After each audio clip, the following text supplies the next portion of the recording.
Esa se baby ana nipa ne nam ene niema no wo ye ne ade nyina no no office obi ntimi mesa na woda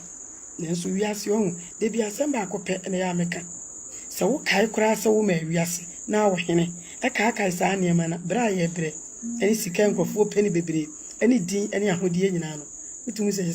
na te sem faso obi akra nya de eni so ade beche Kwadwo Nkansah ni wei ade beche ena sei ena ade beche na sei se nsem na do so Kwadwo nsem na do so o ya me nkrofo hu se Kwadwo wani brade enene nkrofo ka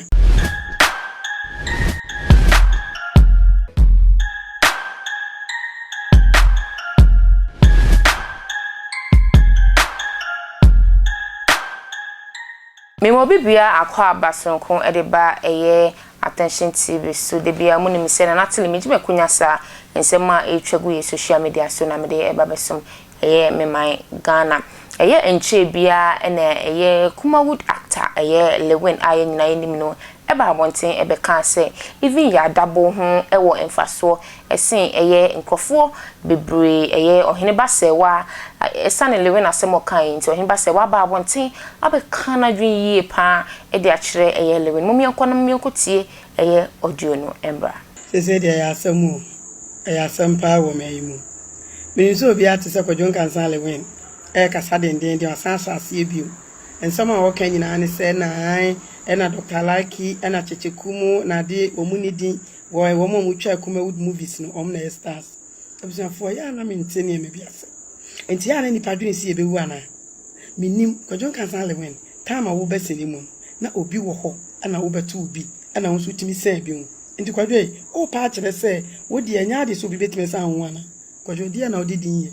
edi enko eti wiase nyina no yenka se onko na wo di ana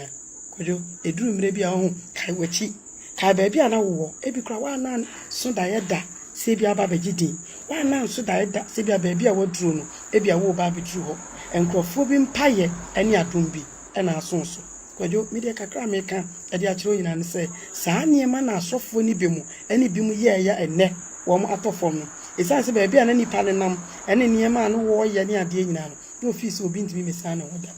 nenso wiase ohun de bi asem ba akopɛ ene ya meka se wo kai kura se wo ma wiase na wo hene e ka kai sa niema na bra ye bre ene sika nkofo peni bebre ene din ene ahodie nyina no utumi se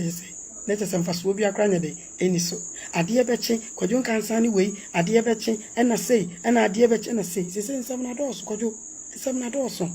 o ya me nkrofo hu se Kwadwo wani brade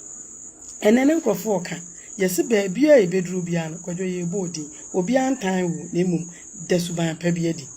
yesi dimpa eyesna hunya mesama obi bia akwa ba biem edeba eye attention TV so makra mu dasene yesambishia